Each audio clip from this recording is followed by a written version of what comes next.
मध्य प्रदेश के महू में champions trophy में भारत की जीत के बाद दो गुटों के बीच भिड़ंत हुई, जिसमें पथराव और आगजनी हुई। इस घटना के बाद शहर में तनाव फैल गया और पुलिस ने स्थिति को नियंत्रित करने के लिए बड़ी संख्या में जवानों को तैनात किए हैं। सोने एवं चांदी के आभूषणों की अनुपम श्रृंखला लक्ष्मी नारायण ज्वेलर, संपूर्ण हॉलमार्क ज्वेलरी। हमारा पता है मेडिकल कॉलेज के आगे, तिली रोड, सागर। जामा मस्जिद के इमाम मोहम्मद जावेद ने बताया कि तरावीह की नमाज चल रही थी।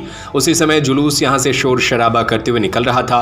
नमाज पूरी कर सब लोग बाहर निकल रहे थे, तभी किसी ने मस्जिद के अंदर सुतली बम फेंका। इससे लोग पैनिक हुए और ये सिचुएशन क्रिएट हुई। इस घटना के बाद शहर में तनाव फैल गया और पुलिस ने स्थिति को नियंत्रित करने के लिए बड़ी संख्या में जवानों को तैनात किया है। शहर में 300 पुलिसकर्मी तैनात हैं और स्थिति नियंत्रण में है। सर्व हिंदू समाज के लोगों ने बाजार बंद करने की अपील की है। जो दुकान खुली है, हिंदू संगठन के लोग उन्हें बंद करवा रहे हैं। एसडीएम राकेश परमार का कहना है कि स्थिति अभी पूरी तरह से सामान्य है। अफवाह फैलाने वालों पर भी नजर रख रहे हैं। साथ ही क्षेत्र में ड्रोन से निगरानी की जा रही है। ग्रामीण एसपी हितिका वासल ने बताया कि 17 लोगों पर नामजद मुकदमा दर्ज किया गया है। इनमें से 12 लोगों को गिरफ्तार कर लिया गया है।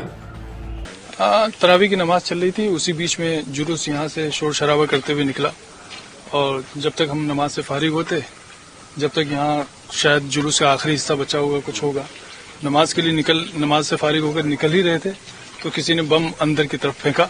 सुतली बम था वो, और उससे पूरा धुआं उठा और पूरी सिचुएशन क्रिएट हो गई और सारे लोग पैनिक हो गए। इस तरह फिर वो बात बढ़ती चली गई। फिर क्या हुआ? बस कुछ नहीं, बस मेरा तो कहना यह है कि मुझे समझ में ही नहीं आ रहा है कि ये जुलूस आखिर निकला कैसे, और दूसरी बात इस रूट से कैसे निकला। तो ये निकल सकता है जुलूस, लेकिन किन लोगों ने परमिशन ली थी, क्या बिना परमिशन के निकलता? और दूसरी बात यह है कि अगर परमिशन ली थी तो कितनी गाड़ियों की, कितने लोगों की, किस तरह की सिचुएशन में परमिशन दी गई थी। पथराव की नौबत कैसे आई? किसकी तरफ से पहले पथराव हुआ? पथराव की नौबत ऐसे आई कि पहले वो जिन लोगों ने बम वगैरह जो भी फेंका था, उस फेंकने की वजह से उसके साथ कुछ हाथापाई हुई। हाथापाई में मैं बाहर निकला और मैंने उस आदमी को निकालकर बाहर निकाला और इतने में वो अमित जोशी आए। उन्होंने बातचीत शुरू की। मैंने उनसे कहा कि ठीक है, थाने पर बात करते हैं, कोई बात नहीं, आराम से बात करते हैं। अमित जोशी यहाँ इलेक्ट्रॉनिक की दुकान है उनकी, वो आए थे और उन्होंने बातचीत की। नहीं, मुझे ये पता नहीं है, मैं उनको पर्सनली थोड़ा सा जानता हूँ, इसलिए मुझे नाम याद है। तो उसके बाद उन्होंने यहाँ से वो गए और वहां से वो वहां पहुंचे होंगे और उसके बाद उधर से पथराव शुरू हुआ। यहाँ प्रशासन के सामने हम बात कर ही रहे थे। हमारे साथ जो लोग नमाजी थे और इसके अलावा जो और लोग थे जो आसपास से आ गए हों, हो सकता है यहीं पास में रहने वाले, जब शोर शराबा सुना तो आ गए। तो हम पुलिस प्रशासन के साथ बैठकर उनको बिठाकर समझाइश देकर बात कर रहे थे। इतने में उधर से पथराव शुरू। आज के बाद कुछ जुलूस निकल रहे थे, जिसमें कुछ मस्जिद के बाहर पटाखे चले। उसके बाद दोनों पक्षों में विवाद की स्थिति उत्पन्न हुई और दोनों तरफ से पथराव हुआ। पुलिस बल जो है वो पूरी तरह यहाँ पे मौजूद है और लगातार पेट्रोलिंग भी कर रहा है।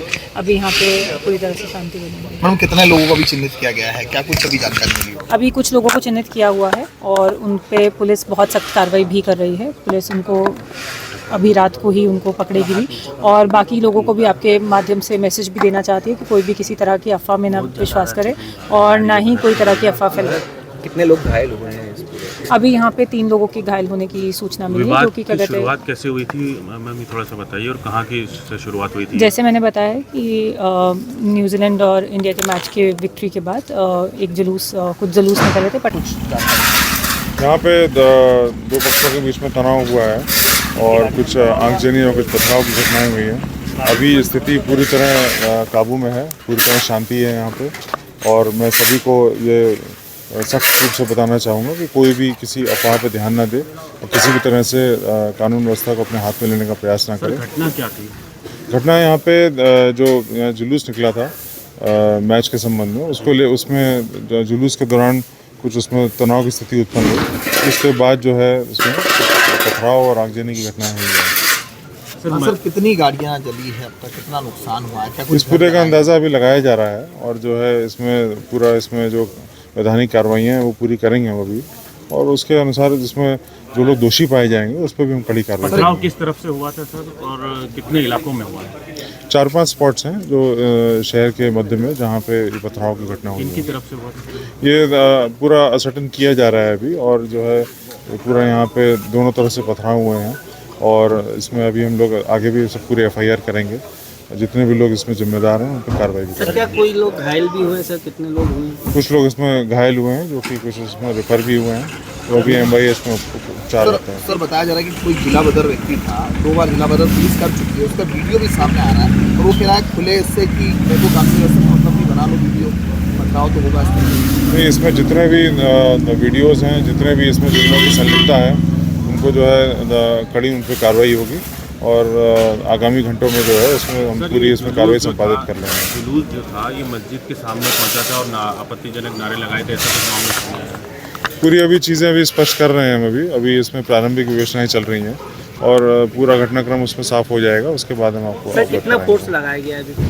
पूरे मऊ में हमने जो है काफ़ी फोर्स इसमें लग गया है, काफ़ी अगल बगल के सभी थानों से, और जो अपना रिजर्व फोर्स है वो भी आ चुका है। देखिए, कल की जो घटना हुई थी, जैसे ही उसकी सूचना प्राप्त हुई, पुलिस के द्वारा तत्काल मौके पर पहुंचकर स्थिति को संभाला गया। प्रशासन की पूरी टीम वहां पर पहुंची और पहले चरण में हमारा जो प्रयास था कि शांति पूरी तरीके से स्थापित हो, उसमें हम लोग सफल रहे और हम लोगों ने तत्काल ही पुलिस को मूव करा के ये सुनिश्चित किया कि जो घटनाएं हो रही थी, आगजनी की हो रही थी, पत्थरबाजी की हो रही थी, वो ना हो, जिन पे तत्काल रोकथाम कर ली जाए।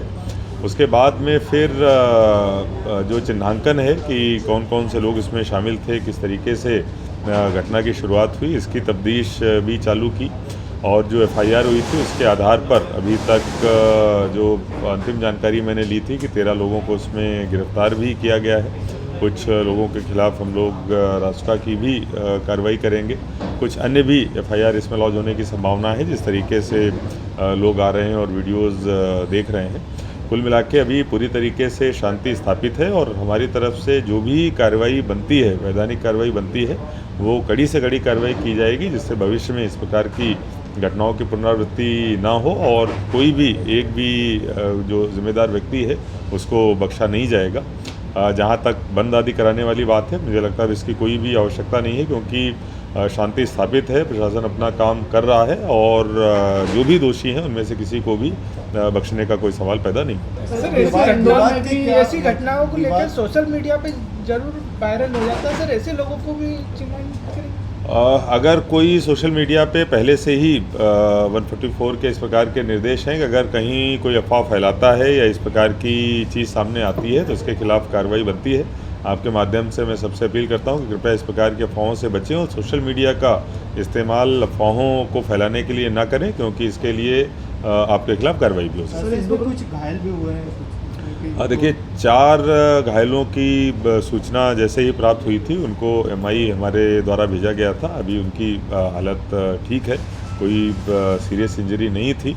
बाकी हम लोग घटना पे पूरी तरीके से नज़र बनाएंगे। सर, ये घटना क्या वजह से हुई है सर? देखिए, जो घटना की शुरुआत है वो मस्जिद के पास से हुई और जुलूस जब निकल रहा था वहाँ पर पहले वाद विवाद हुआ है और उसके बाद फिर मारपीट हुई है।